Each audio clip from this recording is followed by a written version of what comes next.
السلام علیکم فرینڈز، کیسے ہیں آپ سب لوگ؟ آئی ہوپ آپ سب لوگ بالکل ٹھیک ٹھاک اور خیر خیریت سے ہوں گے۔ آج ہم لوگ شروع کرنے جا رہے ہیں ایپیسوڈ 13 آف ناول بق، جس کی رائٹر ہے مہرالنساء شاہ۔ تو اس کا اسپوائلر دوں، کچھ نا خاندانی دشمنی کی طرح کی سٹوری ہے اس کی۔ جیسے ایک چچا جائیداد کے لالچ میں اپنے بھائی کو مار دیتا ہے، اور ایک بھتیجا بھتیجی ہوتے ہیں، ان کی زندگی کو خراب کر دیتا ہے پیسے کے چکر میں، ہوس میں نا۔ تو بس اب یہ سٹوری اب جو چل رہی ہے نا، وہ یوں چل رہی ہے کہ وہ جو بھتیجی ہے وہ اس سب سے سروائیو کیسے کرے گی۔ مطلب اس کو اپنے چچا سے لڑ کر اپنا اور اپنے بھائی کا حق لینا ہے۔ جیسے اس نے اکاؤنٹ فریز کروا لیے، لاکر خالی کر لیا، سب پیسہ جائیداد لے لیا ہے، تو اب وہ بھتیجی کیسے لڑائی کرے گی، کیسے اپنا حق لے گی، اس سارے کے اوپر نا کہانی ہے۔ تو اب ہم لوگ اس کو اسٹارٹ کرتے ہیں۔ ویسے اس سے پہلے بھی ایک سٹوری تھی چھوٹی سی، یعنی کہ پورشن ہے نا، اب بدلے پہ ہے، اور پہلے نا ان کے گھر کی کہانیاں چل رہی تھی اس طریقے سے۔ تو اب جو پورشن چل رہا ہے نا وہ اس ٹائپ کا چل رہا ہے۔ تو ہم اس کو اب آگے بڑھاتے ہیں۔ ریڈی سیٹ گو۔ گاڑی میں بیٹھی حالے کھڑکی سے باہر دیکھ رہی تھی۔ اس کی آنکھوں میں ایک اداسی سی تھی۔ ہارون کو دیکھ کر دل چاہتا اس سے ہر بات کہہ دے، لیکن پھر اگلے ہی لمحے جیسے دل سخت ہو گیا۔ اس وقت بھی وہ اسی کے بارے میں سوچ رہی تھی۔ آدھا شہر میں وہ ہارون کے ساتھ جانی جاتی تھی۔ کیا اتنی جلدی وہ اس کا نام اپنے نام کے ساتھ سے ہٹا سکتی تھی؟ کیا کوئی ایسی جگہ ہوگی جہاں اسے ہارون ایک بار بھی یاد نہ آئے؟ لاتعداد سوچیں تھی جو اس کے ذہن میں تھی۔ پھر ایک دم سے معراج سلطان کا خیال آیا تھا۔ روح تک زخمی ہونے لگی تھی۔ اسی وقت عمر نے اس کو مخاطب کیا تھا۔ میرا فون مل سکتا ہے؟ میں اس انویسٹیگیٹر سے بات کر لوں؟ اتنی بھی دیر نہیں ہوئی، اس کے گھر چلتے ہیں۔ تم کیا سمجھتے ہو میں پاگل ہوں؟ تمہارے ہائر کیے ہوئے انویسٹیگیٹر پر یقین کر لوں گی میں، وہ بھی تمہاری طرح کا ہوگا جھوٹا اور فراڈ۔ مجھے تم سے جڑے لوگوں پر بھی اعتبار نہیں ہے۔ اپنا کام کر لوں گی میں خود۔ وہ اسپاٹ لہجے میں کہہ کر چپ ہو گئے۔ وہ پیسوں کے معاملے میں اپنے باغ کی بھی نہیں مانتی، اپنا غلط کام پوری ایمانداری سے کرتی ہے۔ اگر آپ اسے صرف 5,000 زیادہ دے دیں تو وہ اپنی ماں کی ڈیٹیلز بھی بھیج دے گی۔ وہ کام کے معاملے میں رشتہ داریوں کی قائل نہیں ہے۔ میں آپ کو اس لیے اس کا پتہ دے رہا ہوں کیونکہ میں یہاں کا حصہ ہوں، اس سسٹم میں سانس لیتا ہوں۔ مجھ سے بہتر یہاں کے لوگوں کو آپ نہیں جانتی۔ اپنی نفرت کو ایک طرف رکھیں اور ٹیم بن کر سوچیں۔ حالے نے جواب دیے بغیر گاڑی کا شیشہ نیچے کر لیا۔ اے سی کے باوجود گھٹن سی ہو رہی تھی۔ کافی دیر کی خاموشی کے بعد وہ ایک بار پھر بولی، جب اس دن میں نے نکاح کے لیے ہاں کہا تھا، کیا تب میرے بابا خوش ہوئے تھے؟ کیا انہوں نے اس کے بارے میں تم سے کچھ کہا؟ اس کے لہجے میں انجانے سے خدشے تھے۔ عمر نے اس کو نہیں دیکھا، وہ سامنے دیکھتا رہا۔ بہت دیر بعد حالے کو اس کی آواز سنائی دی۔ وہ بہت خوش تھے، بہت زیادہ خوش۔ انہوں نے مجھ سے کہا تھا کہ وہ اپنی زندگی میں دوسری بار اتنے خوش ہوئے۔ انہوں نے واقعی مجھ سے یہ کہا تھا۔ پہلی بار کب ہوئے تھے؟ وہ شاید کچھ اور سننا چاہتی تھی۔ جب آپ پیدا ہوئی تھی، وہ عام سے لہجے میں بولا تھا۔ آپ کیوں پوچھ رہی ہیں؟ اس نے دوبارہ سوال کیا۔ حالے نے گردن موڑ لی تھی۔ کافی دیر بعد جب وہ بولی تو عمر کو اس کی آواز گیلی سی لگی۔ میں اپنے گلٹ کو ختم کرنا چاہتی ہوں، ورنہ یہ مجھے ختم کر دے گا۔ میں آخری بار اپنے بابا کے گلے نہیں لگی، یہ بات میرا دل چیرتی ہے ہر روز۔ ایسا لگتا ہے جیسے کسی نے میرے جسم پر تیزاب پھینک دیا ہو۔ بالکل ویسی جلن، ویسی اذیت ہے۔ ایسے میں مجھے ایک مرہم چاہیے جسے میں اپنے دل پر رکھوں، کوئی ایسی بات جس نے آخر میں میرے باپ کو خوشی دی ہو۔ لیکن افسوس، جس بات نے ان کو خوشی دی وہ میرا سب سے بڑا غم ہے۔ وہ ہنزو باہر دیکھتے بول رہی تھی۔ عمر نے گردن موڑ کر اس کو دیکھتے ہوئے بولنا شروع کیا۔ کوئی بھی گلٹ کبھی دل سے ہمیشہ کے لیے نہیں نکالا جا سکتا۔ وہ دل کے اندر کہیں نہ کہیں رہتا ہے۔ کبھی اپنے دوستوں سے جھگڑے کا گلٹ، کبھی محبوب کی بات نہ ماننے کا گلٹ، اور کبھی اپنے مرے ہوئے ماں باپ کی کسی نہ مانی گئی بات یا کسی ادھوری رہ گئی خواہش کا گلٹ، ان کی خدمت نہ کرنے کا گلٹ، ان سے لڑنے یا اونچی آواز میں بات کرنے کا گلٹ۔ یقین مانے یہ گلٹ دنیا کے ہر گلٹ سے بڑا ہوتا ہے۔ بات پھر وہی، ہم اس کو نکال نہیں سکتے۔ کچھ بھی کر کے ہمیں کبھی اس کو ڈیل کرنا پڑتا ہے۔ آپ کو پتا ہے گلٹ کو ڈیل کیسے کرتے ہیں؟ حالے جو بغور اس کی بات سن رہی تھی، اس کا سر بے اختیار نفی میں ہلا۔ گلٹ کو ڈیل کرنے کا ایک ہی طریقہ ہے، وہی کام، وہی غلطی دوبارہ نہ دہرانا۔ بس یہی کرنا ہوتا ہے۔ اگر دوست سے بنا بات جھگڑے ہیں تو اگلی بار ایسا نہ کرنے کا عہد، معافی مانگ لے یا پھر دوبارہ بات کر کے تعلق کو بحال کر لے یا بہتر کر لے۔ اگر محبوب کی کوئی بات نہیں مانی، اس کی کوئی شرط پوری نہیں کی، اس کی نصیحت نہیں مانی، تو پہلے سوچے کہ آیا وہ صحیح تھا بھی یا نہیں، خود کو سمجھ نہیں آ رہی، کسی سے بات کرو، کسی سے شیئر کرو اور پھر اپنی اصلاح کرو، دوبارہ وہی عمل مت دہراؤ، وہ سڑک کو دیکھتے ہوئے کہے جا رہا تھا۔ اب آتے ہیں ماں باپ کے حوالے سے کوئی گلٹ۔ یہ گلٹ بہت بڑا ہوتا ہے۔ اگر ماں یا باپ سے جھگڑا کر لو یا پھر بدتمیزی کا گلٹ ہو تو آئندہ ایسا نہ کرنے کی قسم کھا لو، اور واقعی ایسا نہ کرو۔ ان سے محبت سے بات کرو، اور ان میں سے کوئی ایک نہیں رہا تو دوسرے پیرنٹ کی وہی بات مان کر اپنے گلٹ سے ڈیل کرو۔ اس طرح گلٹ ختم نہیں ہوگا، لیکن آپ مصروف ہو جائیں گے ایک اچھے اور مثبت کام میں، اور پھر اس طرح اس گلٹ کو آپ پر حملہ آور ہونے کا موقع نہیں ملے گا۔ اور اگر مل بھی گیا تو آپ اس کی آنکھوں میں آنکھیں ڈال کر کہہ سکتے ہیں کہ اب آپ خود پر کام کریں، آپ خود کو بہتر بنا رہے ہیں، آپ وہی غلطی دوبارہ نہیں کریں، تو اب اسے کوئی حق نہیں پہنچتا کہ وہ آپ کو ختم کرے۔ اسے اگر رہنا ہے تو دل کے کسی ایرے گہرے کونے میں پڑا سسکتا رہے، لیکن آپ کو ہرٹ نہ کرے۔ وہ بول کر خاموش ہو گیا تھا۔ ایک طلسم سا تھا جو چھناکے سے ٹوٹا تھا۔ حالے بس اس کو دیکھ کر رہ گئے۔ تمہارا بابا سے کیا تعلق تھا؟ حالے نے کافی دیر بعد ایک بار پھر سوال کیا تھا۔ معلوم کرے؟ وہ سڑک پر نظریں جمائے کہہ رہا تھا۔ ہر چیز تھالی میں پیش ہو کر نہیں مل سکتی آپ کو، خود ڈھونڈے، معلوم کرے، جان لگائیں۔ کچھ سوالات کے جواب پوچھے نہیں جاتے، ڈھونڈے جاتے ہیں۔ یہ بھی ایک ایسا ہی سوال ہے۔ حالے نے کوئی جواب نہیں دیا۔ وہ اس سے پوچھنا چاہتی تھی کہ وہ اس کہانی کا وکٹم کیسے، لیکن نہیں پوچھ سکی۔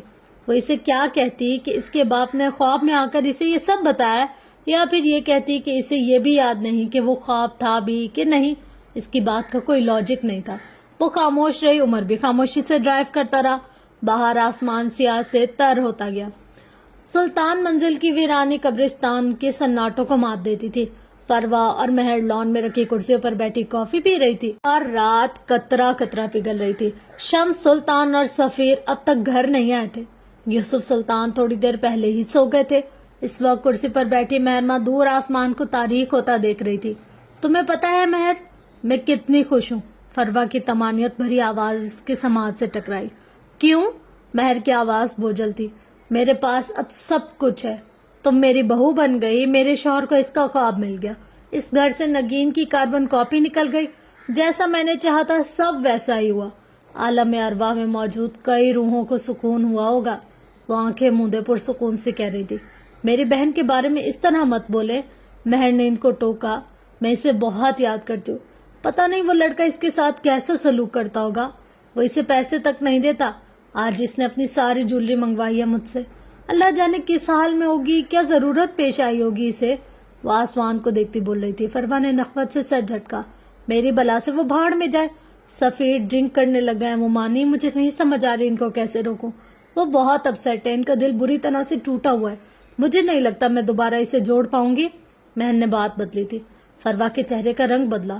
مہر، تم ایک عورت ہو، تم سے ایک مرد قابو میں نہیں آ رہا، کیا تمہیں یہ سب بھی میں بتاؤں؟ اسے محبت دو، اپنا عادی بناؤ، وہ خود ہی تمہاری طرف مائل ہو جائے گا۔ تم محنت کرو، بغیر محنت کے گھر نہیں بنتے۔ اس کے لیے اگر حال سلطان کا لیزر ورجن بننا پڑے تو بن جاؤ۔ خیر یہ بتاؤ بابا جان کا کیا سلوک ہے تمہارے ساتھ؟ مہر دل کھول کر مسکرائی تھی۔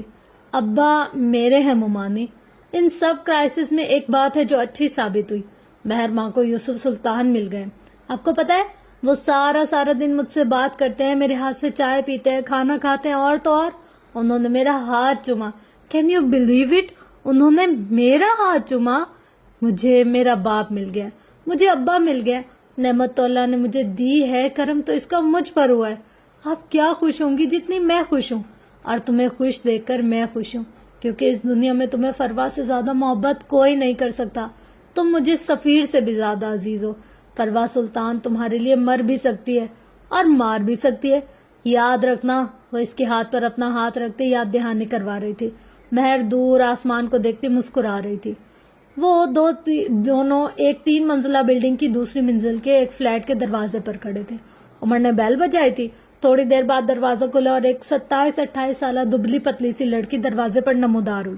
عمر کو دیکھ کر وہ دل سے مسکرائی۔ اس کی رنگت سانولی تھی، آنکھیں سنہری، چھوٹے کٹے بال جو بمشکل گردن کو ڈھانپتے تھے۔ اس نے ڈھیلی سفید شرٹ کے ساتھ ٹراؤزر پہن رکھا تھا۔ وہ پرکشش تھی، بہت زیادہ، اتنی کہ اگر کوئی اس کو ایک بار دیکھے تو دوبارہ دیکھنا ضروری سمجھے۔ الفا، عمر، آج تمہیں میری یاد کیسے آ گئی؟ وہ نروٹھے پن سے شکوہ کر رہی تھی۔ الفا اس بھیڑیے کو کہا جاتا ہے جو سفر کے وقت قافلے کا سردار ہوتا ہے۔ عمر بغیر جواب دیے اندر داخل ہو گیا۔ اسی وقت اس لڑکی کی نظر حالے پر پڑی اور چونک گئی۔ وہ عمر کے پیچھے کھڑی تھی، سو اس کو نظر نہیں آئی یا پھر اس نے دیکھنا نہیں چاہا۔ تم بھی آ جاؤ، اس نے اب حالے کو اندر بلایا۔ اندر آؤ تو فلیٹ کی ساری دیواروں پر جا بجا اسٹکی نوٹس لگے تھے۔ فلیٹ کی حالت ابتر تھی، صوفے پر رکھے کشن اب زمین کی زینت بنے پڑے تھے۔ کافی کے خالی مگ اور آرڈر کیے ہوئے کھانے کے ڈبے میز پر پڑے تھے۔ وہ لڑکی جتنی خوبصورت تھی اتنی ہی پھوڑ تھی۔ عمر نے ناپسندیدگی سے اپنے اطراف میں نظر دوڑائی۔ وہ لڑکی اب بھی چپتی نظروں سے عمر کو ہی دیکھ رہی تھی۔ مس لیل سکندر، میں نے آدھا گھنٹہ پہلے تمہیں کال کی تھی کہ اگر تم چاہتی تو گھر کو صاف بھی کر سکتی تھی۔ وہ کھانے کے ڈبے اٹھاتا ہوا بول رہا تھا۔ مجھے کیا پتا تھا الفا عمر اپنی زوجہ کے ساتھ تشریف لا رہے، ورنہ ضرور سارے گھر کو رگڑ رگڑ کر صاف کرتی۔ وہ اب نیچے پڑے کشن اٹھاتی کہہ رہی تھی۔ حالے خاموشی سے ان دونوں کو دیکھ رہی تھی۔ اس کے پاس بولنے کو کچھ نہیں تھا۔ عمر بغیر کچھ کہے ڈبوں کو کچرے بن میں پھینک آیا۔ آپ یہاں آ کر بیٹھ جائیں، وہ سنگل صوفے کی طرف اشارہ کرتا حالے سے کہہ رہا تھا۔ وہ بغیر کچھ کہے بیٹھ گئی گہرا آرام دہ سے۔ چند منٹ تک عمر اور لیل چیزیں سمیٹتے رہے۔ اب لیلا کا فلیٹ ذرا بیٹھنے کے قابل ہو گیا۔ عمر حالے کے سامنے والے صوفے پر بیٹھ گیا تھا۔ لیلا اس کے ساتھ کاؤنچ پر بیٹھی تھی۔ بیچ میں لکڑی کی میز رکھی تھی۔ یہ میری بیوی ہے حالے سلطان، عمر نے گلا کھنگار کر تعارف کروایا تھا۔ حالے نے سلگ کر اس کو دیکھا۔ لیل اب غور سے اس کو دیکھ رہی تھی۔ ظاہر ہے میں جانتی ہوں اسے، اور رپورٹرز کو جو تعارف کروایا تھا تمہاری بیوی نے، اسے بھلا کون بھول سکتا ہے؟ اس کے لہجے میں طنز نہیں تھا، اس کا لہجہ عام سا تھا۔ میں یہاں آپ کے پاس ایک کام کے سلسلے میں آئی ہوں۔ اگر ہم میری پرسنل لائف کو ڈسکس کرنے کے بجائے وہی بات کر لیں تو زیادہ بہتر ہوگا۔ حالے اس سارے وقت میں پہلی بار بولی تھی۔ لیل سکندر نے جانتی نظروں سے اس کو دیکھا تھا۔ میں نے سوچا کچھ باتیں ہو جائیں تو بہتر ہے، کیونکہ کام کے وقت میں کوئی فضول بات نہیں کرتی، لیکن خیر جو تم چاہو بتاؤ کیا کام ہے۔ کیا مجھے یہ معلوم کرنا ہے کہ عمر نے تمہیں کیسے اغوا کیا؟ وہ ہتھیلی تھوڑی تلے جمائے پرتجسس انداز میں پوچھ رہی تھی۔ عمر آپ کا دوست ہے، کیا آپ اس کے بارے میں بھی مجھے معلومات دیں گی؟ حالے ذرا حیران ہوئی۔ میرے کام میں کوئی دوست دشمن نہیں ہوتا، اگر تم کہو تو میں اپنے باپ کی ڈیٹیل بھی دوں گی۔ اور ایک اور بات، الفا عمر میرا صرف دوست نہیں ہے، اگر تم نہ آتی تو اب تک میں اس سے شادی کر چکی ہوتی، وہ حالے کو دیکھتے ہوئے کہہ رہی تھی۔ عمر جو جتاتی نظروں سے حالے کو دیکھ رہا تھا، لیل کی آخری بات پر گڑبڑا گیا۔ میری طرف سے ابھی قاضی بلوا لیں؟ اوکے، سو مجھے کچھ گاڑیوں کی ڈیٹیل چاہیے اور ایک آدمی ہے، اس کے بارے میں بھی معلومات چاہیے، لیکن ذرا جلدی، میرے پاس زیادہ وقت نہیں ہے، میرے پاس فوٹیجز ہیں، آپ کو بھیج دیتی ہوں۔ اوکے؟ حالے نے آخر میں سوالیہ نظروں سے اس کو دیکھا۔ میں گاڑیوں کو نہیں، لوگوں کو انویسٹیگیٹ کرتی ہوں، یہ میرا کام نہیں ہے، لیکن خیر تمہارا یہ کام میں کسی اور سے کروا دوں گی، اور جس آدمی کی ڈیٹیل تمہیں چاہیے کچھ دنوں تک مل جائے گی۔ میں اپنی پوری کوشش کروں گی کہ اس کام کو جلد از جلد کر لوں، یہ تمہیں میرا فیور ہوگا، وہ سوچ سوچ کر کہہ رہی تھی۔ لیکن میں آپ کو پھر بھی پے کروں گی۔ حالے مصر ہوئی۔ لیل اپنی جگہ سے اٹھ کر اس کے سامنے کھڑی ہو گئی۔ ہنی میں نے کب کہا میں تمہارا کام فری میں کروں گی؟ فیور کا مطلب تھا میں تمہارا کام جلدی کروں گی، پیسوں کے معاملے میں اپنے باپ کی بھی نہیں، میں تو پیسہ اپنے باپ کو بھی نہیں بخشتی۔ 1 گھنٹے کا 3000 چارج کروں گی میں، منظور ہے تو ڈیٹیلز ای میل کر دو، وہ کہتی کچن کی طرف بڑھ گئی۔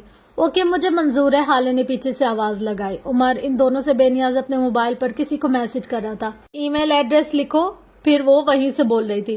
اپنا ایڈریس لکھوا کے تھوڑی دیر بعد وہ ٹرے میں 3 مگ لیے چلی آئی۔ لیل کی کافی پیتے ہوئے ہی حالے نے اس کو فوٹیج بھیج دی تھی، باقی ساری معلومات بھی طے ہو گئے تھے۔ تب ہی حالے اٹھ کھڑی ہوئی، اس نے کافی نہیں پی، اس کا کپ انچھوا رکھا تھا۔ عمر اس کو دیکھ کر اٹھا تھا، وہ دونوں دروازے کے باہر تھے جب لیل نے عمر کو کوہنی سے پکڑ کر روک لیا۔ حالے نے اس کی طرف نہیں دیکھا، وہ آگے بڑھ گئی۔ وہ اب عمر کی طرف دیکھ رہی تھی، جانچتی ایکس رے کرتی نظریں۔ اس کو اس سب میں کیوں گھسیٹ رہے ہو الفا؟ تمہیں نہیں لگتا یہ اس کا ٹائپ نہیں ہے؟ وہ ایک مغرور ایلیٹ کلاس کی لڑکی، اسے فیشن اور کھانوں تک رکھو، وہ اس ماحول میں سروائیو نہیں کر سکے گی، اس کے اندر اب بھی معصومیت باقی ہے، وہ یہ سب کچھ جھیل نہیں سکے گی۔ اس کی آنکھوں میں تفکر تھا۔ عمر نے نرمی سے اپنی کوہنی چھڑوائی تھی، اس کی آنکھوں میں دیکھا اور بولنا شروع کیا۔ جو عورت ذلت جھیل لیتی ہے وہ پھر سب کچھ جھیل سکتی ہے۔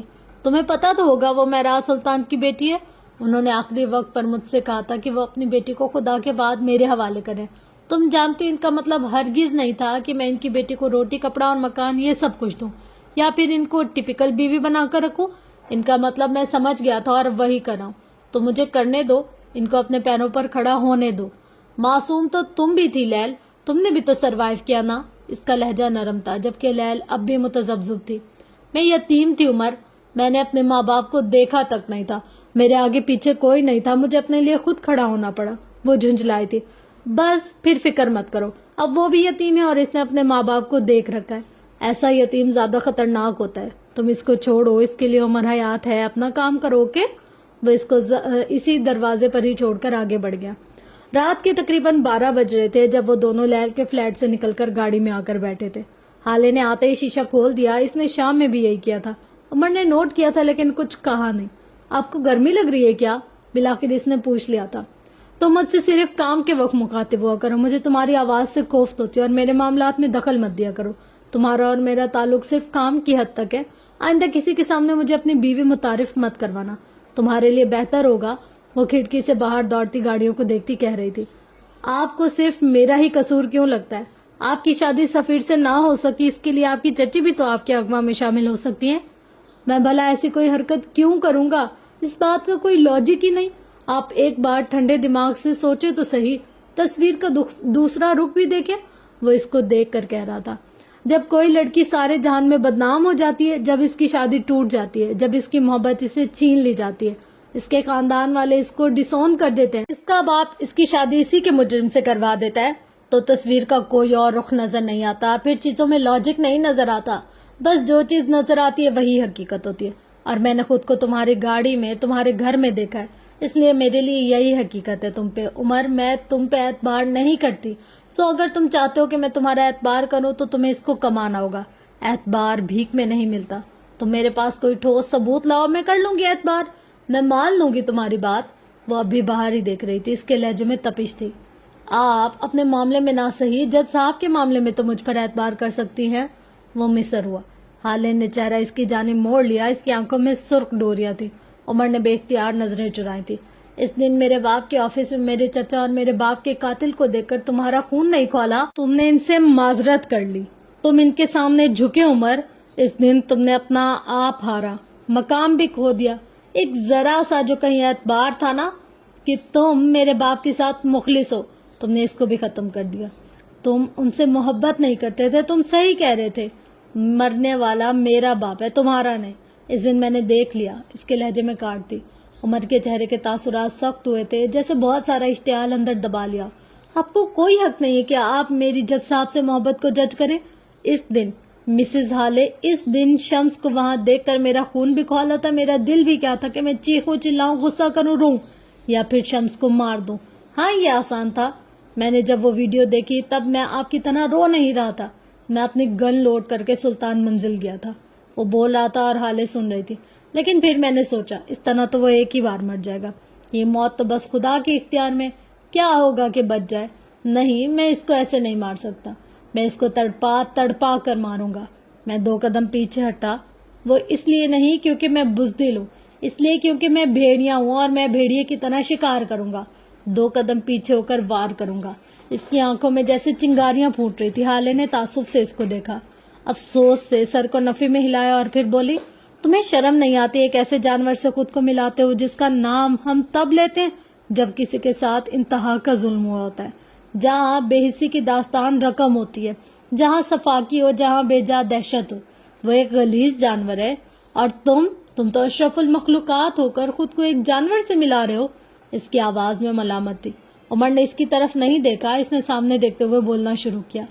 بھیڑیا ظالم ہے یا صفاق، بے حس بھی ہے، لیکن صرف اور صرف اپنے دشمن کے لیے، یا جنگلوں سے نکل کر ریپ نہیں کرتا، بھیڑیا ایٹم بم نہیں گراتا، بھیڑیا گن اٹھا کر لوگوں کو نہیں مارتا، بھیڑیا بم کے دھماکے نہیں کرتا۔ آپ کہتی ہیں بھیڑیا غلیظ ہے، کیا ہم انسانوں سے زیادہ؟ بھیڑیا اپنی محرم مونس پر جھانکتا تک نہیں ہے، بھیڑیا قبر میں لیٹی عورت کو نکال کر زیادتی نہیں کرتا، بھیڑیا اپنے بوڑھے ماں باپ کو اولڈ ہوم نہیں چھوڑ کر آتا، بلکہ جب اس کے ماں باپ بوڑھے ہو جائے تو وہ ان کے لیے کھانا لاتا ہے، ان کی خدمت کرتا ہے۔ بھیڑیا اپنے شریک حیات سے بے وفائی نہیں کرتا۔ وہ ایک مونس بھیڑیا کے ہوتے ہوئے کبھی بھی دوسرے کو دیکھتا تک نہیں۔ وہ ہر دوسرے مرد کی طرح اپنی بیوی کو دھوکہ نہیں دیتا۔ وہ ہم اشرف المخلوقات کی طرح اپنے دینی بھائیوں کو گدھے اور کتے کا گوشت نہیں کھلاتا۔ وہ کبھی بھی مردار نہیں کھاتا، نہ کھلاتا ہے۔ بھیڑیا کبھی اپنی آواز پر سمجھوتا نہیں کرتا، یہ اسے جس دن قید کر لو وہ اسی دن کھانا پینا چھوڑ دیتا ہے۔ وہ ہم لوگوں کی طرح غلامی پسند نہیں کرتا. آزاد تو ہم پیدا ہوئے تھے, عقل و شعور تو ہم میں ہونا چاہیے تھا. ہم کیوں بن گئے غلام؟ بھیڑیا تو انتہائی نفیس اور مہذب جانور ہے. گند تو ہم انسانوں نے پھیلایا ہے, ظلم تو ہم انسان کر رہے ہیں, صفاقی تو ہم پہ ختم ہوتی ہے, غلیظ ترین تو ہم ہوتے جا رہے ہیں. آئندہ اگر کہیں کوئی ظالم یا کوئی زیادتی ہو تو یہ مت کہیے گا کہ انسان بھیڑیا نکلا, بلکہ یہ کہیے گا کہ انسان کی انسانیت ختم ہو گئی, کیونکہ بھیڑیا برا نہیں ہوتا, انسان زیادہ برا ہوتا ہے. وہ بول کر خاموش ہو گیا تھا. اس کے لہجے میں کبھی بھی طنز نہیں ہوتا تھا, برتری کی خواہش نہیں ہوتی تھی, اپنی بات منوانے کی ضد نہیں ہوتی تھی. وہ ایسے ہی بات کرتا تھا جیسے کسی بہت ہی عزیز چھوٹے بچے کو سوال سمجھا رہا ہو. حالی اس کو دیکھ کر رہ گئی. وہ اپنی باتوں سے لاجواب کرتا تھا. حالے نے اعتراف کیا. شاہد وال کی ساری بتیاں روشن تھی. ہارون شاید اپنے کمرے میں ایزل اور کینوس کے سامنے کھڑا ایک منظر پینٹ کر رہا تھا. گرے آنکھوں والا ایک لڑکا اور اس کے ہاتھ سے چھڑاتی سیاہ آنکھوں والی لڑکی. آنکھوں میں کرب تھا جبکہ مقابل کی آنکھیں سپاٹ تھیں. اب اس کے پاس رنگ بھی تھے, برش بھی تھے اور رنگوں کی پہچان بھی. بس آنکھوں کی چمک جیسے کہیں کھو سی گئی تھی. اسی وقت اس کے کمرے کا دروازہ کسی نے ہلکے سے نوک کیا تھا. ہارون کم ان کہہ کر پھر سے پینٹنگ کے میں محو ہو گیا. دروازہ کھلا تھا. ایک 16 سالہ لڑکا کھڑا تھا, سیاہ جینس شرٹ میں ملبوس. وہ دروازے کی چوکھٹ میں کھڑا تھا. تھوڑی دیر تک کوئی آواز نہ پا کر ہارون نے مڑ کر دیکھا اور چونک کیا. حسن تم؟ آؤ بچے اندر آؤ. وہاں کیوں کھڑے ہو؟ ہارون خوش دلی سے کہہ رہا تھا. حسن بغیر کچھ کہے اندر آ گیا اور کونے میں رکھے شاہانہ سے کاؤچ پر بیٹھ گیا. ہارون نے اپنے کمرے میں رکھی منی فریج سے 2 سافٹ ڈرنک کے کین نکالے. ایک اس نے اپنے ہاتھ میں لیا اور دوسرا حسن کو تھماتے ہوئے اس کے سامنے دوسرے کاؤچ پر بیٹھ گیا. اتنی رات میں کس کے ساتھ آئے ہو؟ اس نے جیسے بات کرنے کے لیے کوئی موضوع تلاش کیا. ڈرائیور کے ساتھ, اس نے ہلکی آواز میں جواب دیا. اس وقت؟ اگر کوئی کام تھا تو مجھے بلا لیتے, تم اس وقت مت نکلا کرو حسن, یہ ٹھیک نہیں ہے. وہ تفکر سے کہہ رہا تھا. آج میرا رزلٹ تھا, میں نے میٹرک میں بورڈ ٹاپ کیا, پہلے نمبر پر آیا ہوں میں. وہ کین کو اپنے ہاتھ میں گھماتے ہوئے کہہ رہا تھا. ہارون خوش ہو گیا. کیا واقعی چیمپئن تم نے پھر سے کر دکھایا یار. I am so so so proud of you. چلو بتاؤ تمہیں کیا گفٹ چاہیے, جو کہو گے وہی ملے گا. دل خوش کر دیا تم نے. چیتے ہو برو, چیتے, وہ چہکتے ہوئے کہہ رہا تھا. حسن نے نظریں نہیں اٹھائی تھی. اماں, ماموں, آپ, مہر آپی, کسی کو بھی پتا نہیں تھا نا. کسی کو میرا رزلٹ یاد بھی نہیں تھا. میں نے آج پورا دن انتظار کیا, کسی نے مجھے مبارکباد نہیں دی. حالے نے بھی نہیں. اس کو دینی چاہیے تھی, اس کو میرے پاس آنا چاہیے تھا. بابا کو کبھی میرا ٹیسٹ تک نہیں بھولتا تھا. وہ مجھے ہر دفعہ کچھ نہ کچھ گفٹ کرتے تھے. میرے رزلٹ والے دن وہ شام میں مجھے میری مرضی کی جگہ لے جاتے تھے. میرے بابا کے بعد حالے کو یہ سب کچھ کرنا چاہیے تھا. وہ میری بڑی بہن ہے. میں نے ان بچوں کی سٹوریز دیکھی ہے جو سیکنڈ آئے. وہ سب کہیں نہ کہیں گھومنے گئے, کہیں ڈنر کرنے گئے, ان کو گفٹس ملے اور میں فرسٹ آیا ہوں, لیکن پھر بھی کسی نے مجھے پوچھا تک نہیں. وہ چہرہ جھکائے کہہ رہا تھا. ہارون کو اس کی آواز گلو گیڑ سی لگی تھی. اسے بے اختیار پچھتاوا ہوا. اس نے آگے بڑھ کر حسن کے کندھے پر ہاتھ رکھا. I am sorry Hasan, really sorry. میں کفارہ ادا کروں گا جیسے تم چاہو, اور حالے سے ناراض مت ہو. وہ ٹراما سے گزر رہی ہے, اس کے ساتھ کتنا برا ہوا, اس کو سمجھو یار. حسن نے سرخ پڑتی آنکھیں اٹھائی تھی. ڈراما میں ہے وہ؟ ہاں, میں نے خود اپنی آنکھوں سے اس کو ریسٹورینٹ جاتے دیکھا ہے, وہ بھی اس عمر کے ساتھ. جانتے آپ مجھے کتنی تکلیف ہوئی؟ میں تو اس سے ملنے جا رہا تھا, لیکن اسے اس آدمی کے ساتھ دیکھ کر میں واپس آ گیا. اس کو اب ضرورت نہیں ہے میری ہارون بھائی, وہ اپنی زندگی میں مگن ہے. وہ غصے سے گرایا. حسن کام ڈاؤن یار, وہ اس آدمی کے ساتھ کسی کام سے ہی گئی ہوگی. تم اس کو تھوڑا اسپیس دو اور تم خود کو بھی کچھ وقت دو. تم بالکل نیڈی اور ڈسپریٹ ہوتے جا رہے ہو. ایسا مت کرو. اپنے ساتھ اپنی بہن کو سمجھو, اس کا غم تمہارے غم سے بڑا ہے. آج میں بھی ملا تھا اس سے, اس نے مجھ سے بھی یہی کہا کہ اس کا اور میرا کوئی تعلق نہیں ہے. اس کے سامنے نہ آیا کرو, مجھے دیکھ کر اس کو تکلیف ہوتی ہے. تم سے تو کم از کم کچھ نہیں کہا ہوگا نا اس نے. وہ اس کو سمجھا رہا تھا. حسن سب کچھ بھول کر اس کو دیکھنے لگا. اس نے آپ سے دوستی ختم کر دی؟ مطلب اب آپ دونوں کبھی ساتھ نہیں ہوں گے؟ وہ آپ کو معاف نہیں کرے گی؟ اور پھر بھی آپ اتنے کول ہیں, آپ کو فرق نہیں پڑ رہا. میری بہن نے آپ کے ساتھ ہر تعلق ختم کر دیا اور آپ کو کوئی فرق نہیں پڑتا. مطلب آپ نے واقعی میری بہن کو دھوکہ دیا. آپ ایسا کیسے کر سکتے ہیں؟ وہ اٹھ کھڑا ہوا تھا اور اب بلند آواز میں کہہ رہا تھا. ہارون نہیں اٹھا, وہ اسی طرح بیٹھا تھا. اس نے کہا, مجھے دیکھ کر اس کو تکلیف ہوتی ہے.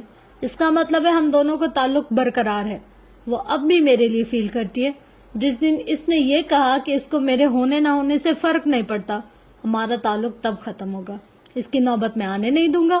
حسن بے دم سا ہو کر بیٹھ گیا.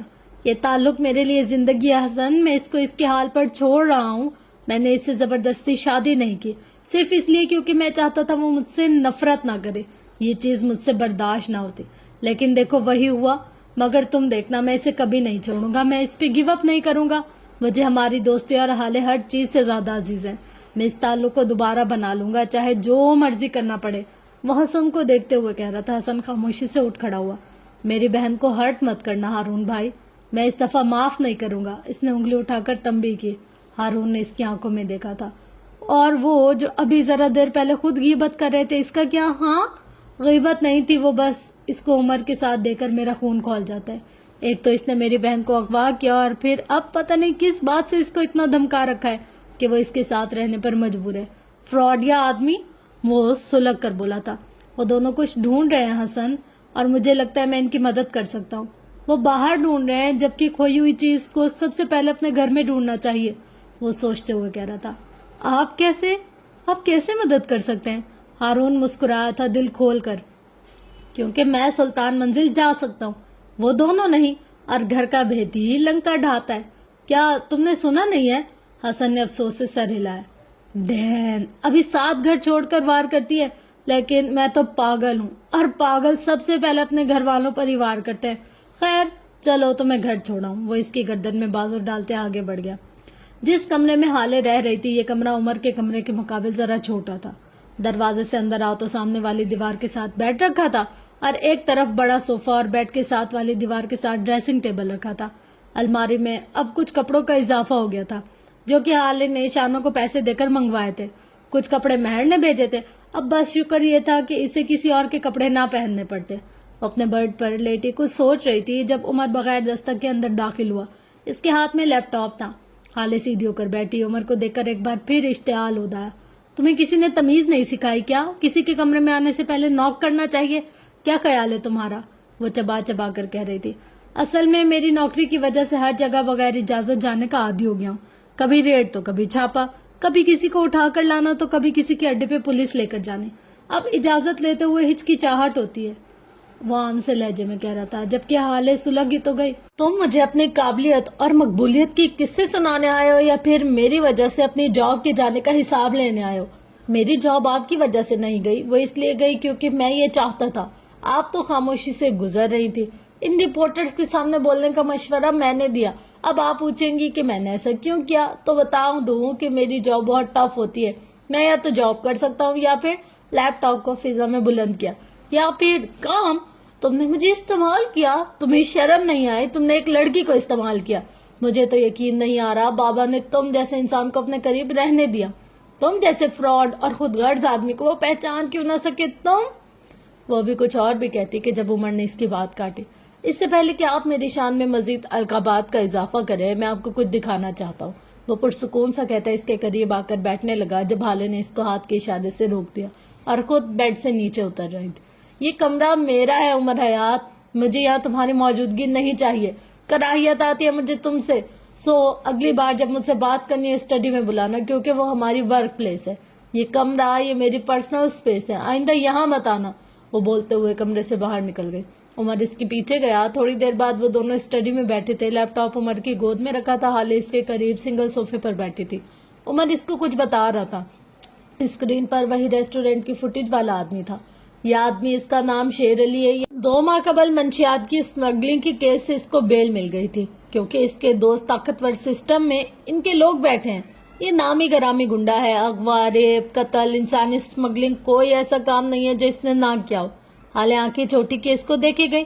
یہ آدمی جو ڈرائیور بن کر آیا تھا، یہ شیر علی کا بھائی ہے، ندیم علی. اپنے بھائی کے ہر کام میں برابر کا شریک، لیکن یہ اس طرح کام کرتا ہے جیسے انڈر کور پولیس افسر. یہ کبھی سامنے نہیں آیا. تمہارا مطلب ہے اس بار یہ جان بوجھ کر سامنے آیا؟ لیکن اس کی وجہ کیا ہو سکتی ہے؟ حالے نے اس کو بیچ میں ٹوکا تھا. درست، یہ جان بوجھ کر سامنے آیا. یہ بس ایک ڈسٹریکشن ہے. اس کے اوپر بہت لوگ ہیں. اس نے شروع دن سے کچھ نہ بولنے کی قسم کھا رکھی ہے. ہر قسم کے ٹارچر کی بات بھی اس نے منہ نہیں کھولا. اور نہ ہی کوئی ایک لفظ بتایا.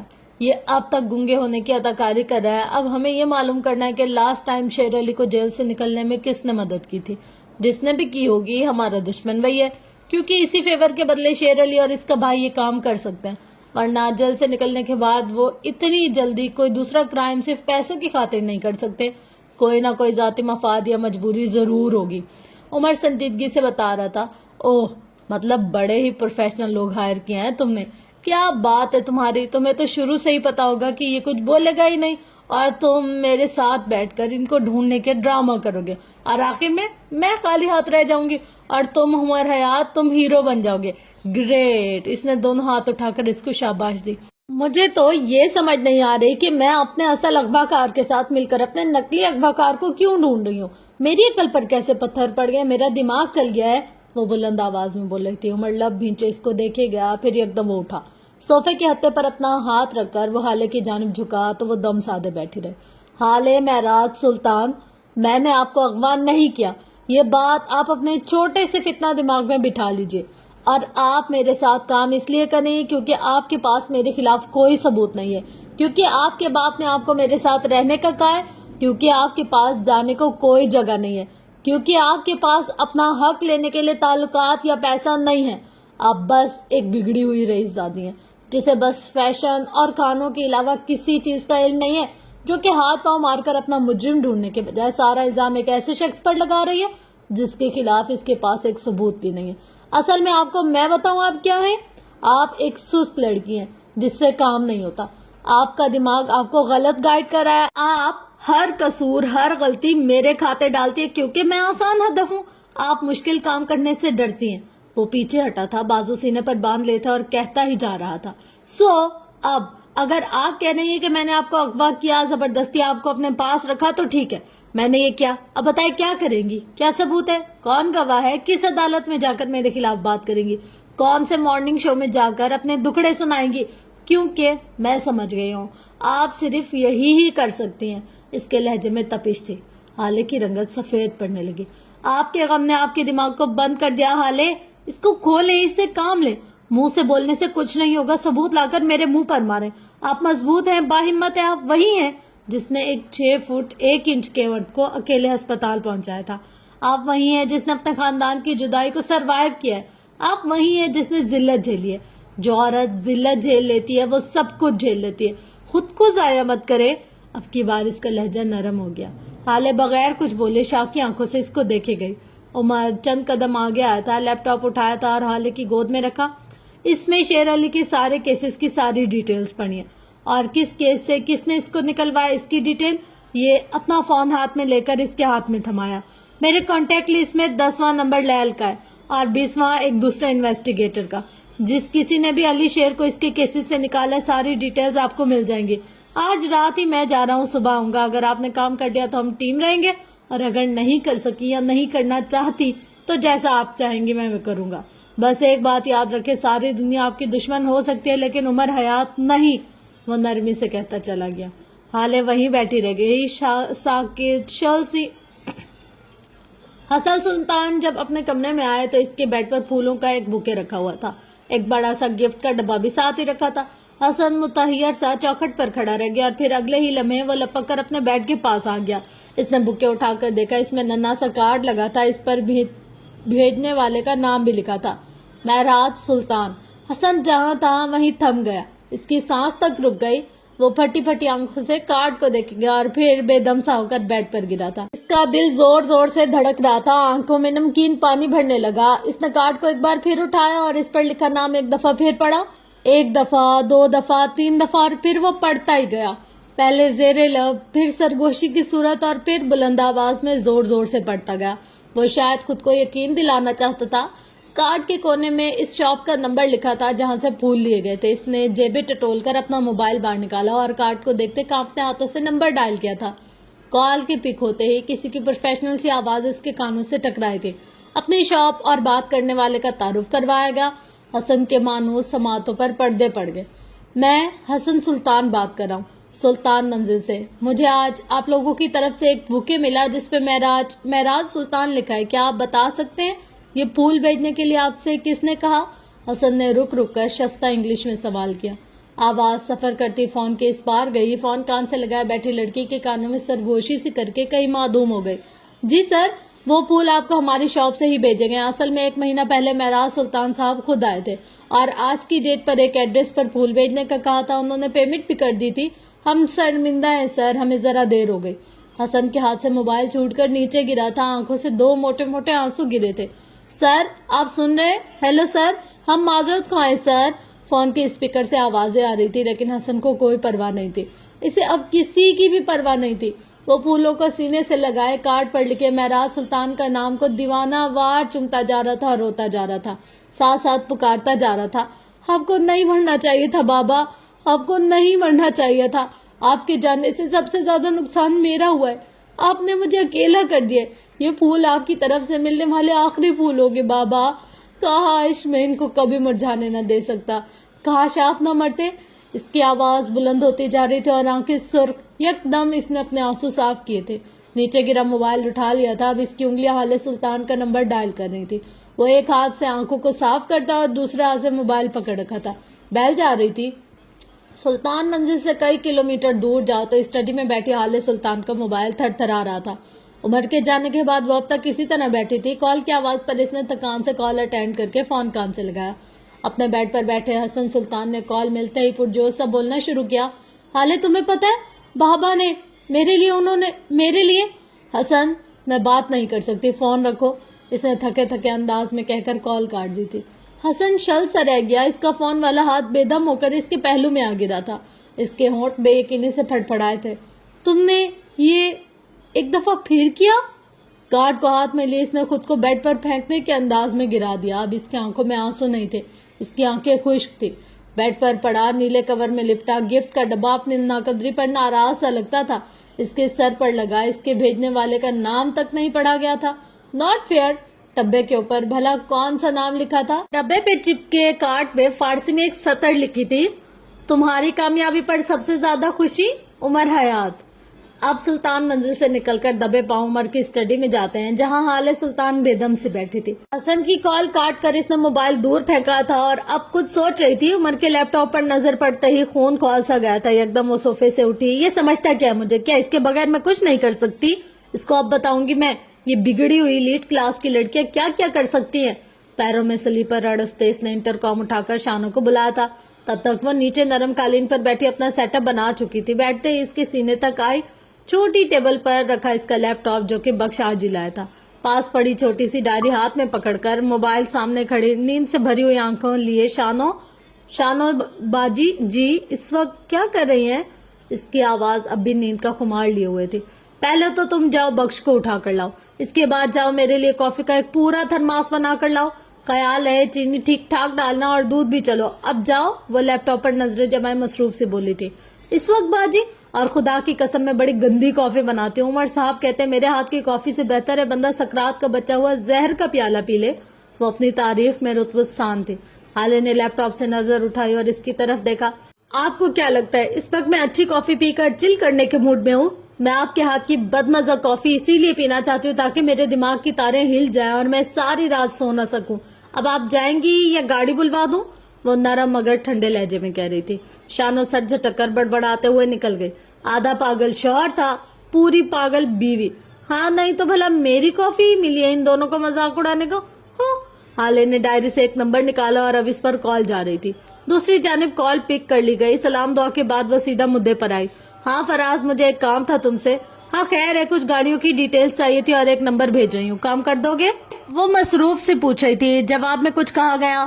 ہاں اوکے، میں تمہیں واٹس ایپ پر بھیج دیتی ہوں ڈیٹیلز۔ نہیں بس تھوڑی بہت، تھینک یو۔ اس نے کال کاٹ دی اور فوٹیج میں نظر آنے والی گاڑی کی نمبر پلیٹس کی تصاویر فراز کو سینڈ کر دی۔ فراز اس کا کلاس فیلو تھا، اس کے باپ اور بھائی کی گاڑیوں کی ایجنسی تھی، خود وہ IT کا کیڑا تھا۔ یہ معلومات اس کے لیے کوئی بڑی بات نہیں تھی۔ اب اس نے ایک اور کال ملائی تھی۔ لیل کی نیند میں ڈوبی آواز گونجی تھی۔ کس کو موت پڑ گئی ہے؟ وہ سخت بیزار ہوئی تھی۔ آپ کو 1 گھنٹے کے 6000 چاہیے۔ حالے نے اس کی بات کا جواب نہیں دیا۔ لیل اٹھ کر بیٹھ گئی۔ الفا کس وجہ بات کر رہی ہوں؟ وہ سنبھل کر پوچھ رہی تھی۔ میں حال سلطان بات کر رہی ہوں۔ عمر کو بیچ سے نکال کر میرے لیے کام کریں گی؟ اس کا لہجہ بے لچک تھا۔